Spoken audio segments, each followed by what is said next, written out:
The rise of pragmatism. The decline of ideologies. Political factions in Nepal have engaged in a tug-of-war to maintain the dominance of their beliefs. Each group aims to implement a governing structure that reflects its principles, resulting in a scenario where politicians and parties tend to benefit the most, rather than focusing on the well-being of the citizens.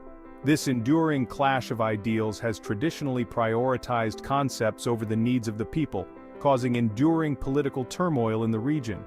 Parties often ignore or only partially address issues like promoting economic progress, improving infrastructure, and enhancing social welfare, as they compete to outdo each other in collaboration. These differences in beliefs have had an impact on the economy and society's morale. Many decisions have lacked stability and foresight, appearing to prioritize short-term gains over the long-term welfare of our country. Occasionally, the party has used the administration as a tool to bolster its control over addressing the real issues facing Nepali citizens, such as joblessness, poverty, and inadequate access to essential amenities. The emergence of practical thinking.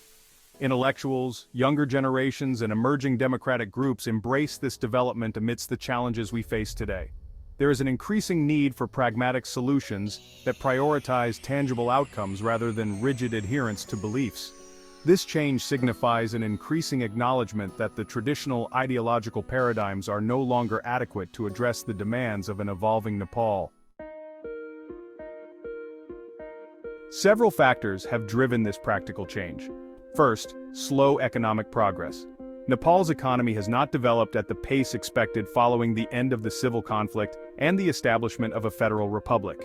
Young people in particular are frustrated by the lack of job opportunities and economic prospects within the country. Second, ongoing political instability. Frequent changes in government due to infighting among political factions have resulted in a lack of continuity in governance. This instability has eroded public trust in the political system, as each party prioritizes its own agenda over national welfare. Third, unfulfilled promises. Across the political spectrum, leaders have made grand promises that have gone largely unmet. As a result, many citizens are disillusioned with traditional party politics and are calling for a governance model that delivers real, measurable improvements in their lives. This surge in pragmatism marks a change in politics as opposed to debating the dominance of ideologies. Pragmatic individuals are promoting strategies that are effective regardless of their ideological foundations. They aim for solutions that can bring tangible advantages to the people, like boosting the economy, creating jobs, improving infrastructure, and enhancing social services. A significant factor driving this initiative is the youth of Nepal, who show attachment to ideological disputes and display a keen interest in addressing the urgent issues facing the nation.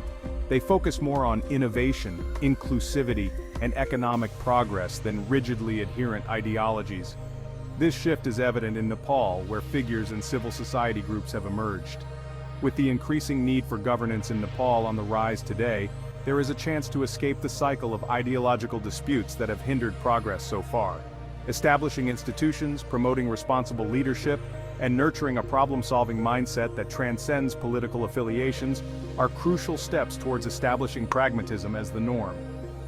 It is only through measures that Nepal can progress towards a brighter tomorrow, where tangible solutions cater to the needs of its populace. We are promoting stability and prosperity throughout the country. Examples. In recent years, independent mayors in Nepal have gained significant attention for their pragmatic approach to governance, particularly figures like Bailan Shah, who is the mayor of Kathmandu. These independent leaders are distinct because they do not belong to traditional political parties and focus on practical, results-oriented governance rather than ideological agendas. They are increasingly seen as role models for how effective local leadership can improve governance and service delivery. Bailan Shah, mayor of Kathmandu. Bailan Shah, an engineer, rapper, and civil engineer by profession, became an independent mayor of Kathmandu in 2022. He ran his campaign with a focus on addressing the real everyday problems faced by Kathmandu residents, rather than relying on party politics. His victory marked a significant shift in Nepal's political landscape, showing that voters are increasingly interested in leaders who prioritize action over ideological rhetoric. Balin's approach to governance emphasizes, first, tangible outcomes. Shah focuses on practical issues like waste management, traffic congestion, and the overall cleanliness of the city. His campaign promises were centered around making visible changes that would improve the daily lives of the people. Second, accountability and transparency. Balin promotes transparency in local governance and has been outspoken about reducing corruption, a major problem in Nepal's political system. He regularly communicates with the public about his plans and progress, showing a commitment to keeping governance open and accountable. Third, technology-driven solutions. Shah has embraced digital tools to make governance more efficient. This includes streamlining administrative processes and using technology to address city issues more effectively, such as data-driven waste management systems. Fourth, non-ideological leadership. His leadership style is pragmatic rather than ideological, which has garnered him support from a wide range of voters. His focus is on solving real problems rather than promoting political party lines. Other independent mayors and local leaders across Nepal have also adopted similar pragmatic approaches. Balin Shah is not alone in this endeavor. Some notable examples include Harka Sampang Rai, the mayor of Dharan, also won as an independent candidate. Like Balin Shah, he has focused on practical governance, addressing issues like water supply and infrastructure development with direct action. Gopal Hamal, the independent mayor of Dongadi, has been actively working on improving local infrastructure and public services. He takes a practical approach to address the core needs of the community. Why pragmatism is gaining popularity. The success of independent mayors like Balin Shah and others shows that there is growing public disillusionment with the traditional political parties, which are often seen as corrupt and inefficient. These independent leaders are appealing to voters who want to see concrete improvements in their communities, such as better roads, cleaner cities, and improved public services, rather than abstract promises of ideological change. Their success is also indicative of a shift toward a more pragmatic political culture in Nepal, where voters are looking for leaders who can deliver tangible results. Independent mayors are showing that governance can be practical, inclusive, and focused on addressing the real concerns of citizens, paving the way for a new kind of leadership in the country. How can we contribute to this shift?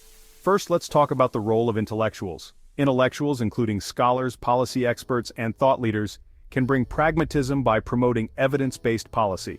By using research and data to guide decision-making, intellectuals can advocate for policies that have a proven track record of success, rather than those rooted solely in ideology. They can also challenge rigid ideologies. Intellectuals can question outdated ideological frameworks and encourage critical thinking among politicians and the public, helping shift focus from abstract ideals to practical solutions. Additionally, they can advise on policy reforms. Intellectuals can offer expert advice on reforms in sectors like education, health, and economy, pushing for policies that are both realistic and achievable. Lastly, they can encourage national dialogue. Intellectuals can facilitate discussions that bring together different political and social groups, helping to forge consensus on key national issues based on pragmatic needs rather than ideological positions. Now, let's discuss the role of recently formed democratic parties. New democratic parties can break away from the entrenched ideological conflicts of older political forces by focusing on delivering tangible results. Unlike traditional parties, new democratic parties often lack historical baggage and are more likely to prioritize real-world outcomes like job creation, infrastructure development, and efficient service delivery over abstract political ideologies. They can also innovate in policy making. These parties can promote innovative solutions such as embracing technology in governance and improving transparency through digital platforms. Building cross-party alliances is another way. Pragmatic parties can form alliances based on common goals rather than ideological purity, enabling the implementation of effective, consensus-driven policies. And finally, adopting a problem-solving approach. By focusing on specific problems and proposing realistic, actionable solutions, whether in education, health, or the economy, these parties can demonstrate that pragmatism leads to better governance and outcomes. Together, intellectuals, youths, and new democratic parties can challenge Nepal's entrenched ideological divisions by promoting a pragmatic, results-oriented approach to governance. By advocating for evidence-based policies, prioritizing tangible outcomes, and focusing on solving real-world problems, they can guide Nepal toward a future of stability, economic growth, and social progress, free from the political stagnation of the past. List of countries with pragmatic approaches. First up, South Korea. South Korea has adopted a pragmatic approach to economic growth and technology-driven development. The country has risen from poverty in the mid-20th century to become one of the world's leading industrial powers, driven by practical, adaptable policies. Examples include South Korea's rapid industrialization, known as the Miracle on the Han River, which was achieved through policies that focused on export-led growth, innovation, and education reform. Other pragmatic countries include Singapore, Germany, Sweden, Canada, Netherlands, New Zealand, Finland, Switzerland, and Denmark. These countries adopt pragmatic policies to address their unique challenges, focusing on tangible outcomes rather than ideological purity similar to South Korea's path. Conclusion. Nepal's direction lies at a juncture, with practical governance paving the way forward for progress and stability by emphasizing outcomes and promoting creativity to meet the needs of its people, a vision that intellectuals, young minds, and pragmatic leaders must champion to steer Nepal towards a prosperous future. Embracing this strategy is crucial to tackling the nation's obstacles and breaking free from standstills. If you enjoyed this content, don't forget to like, share, and subscribe to our channel. Also, leave a comment below with your thoughts. We'd love to hear from you. And to make sure you never miss an update, be sure to turn on notifications. Stay motivated, stay inspired, and we'll see you in the next video for more insights and future content.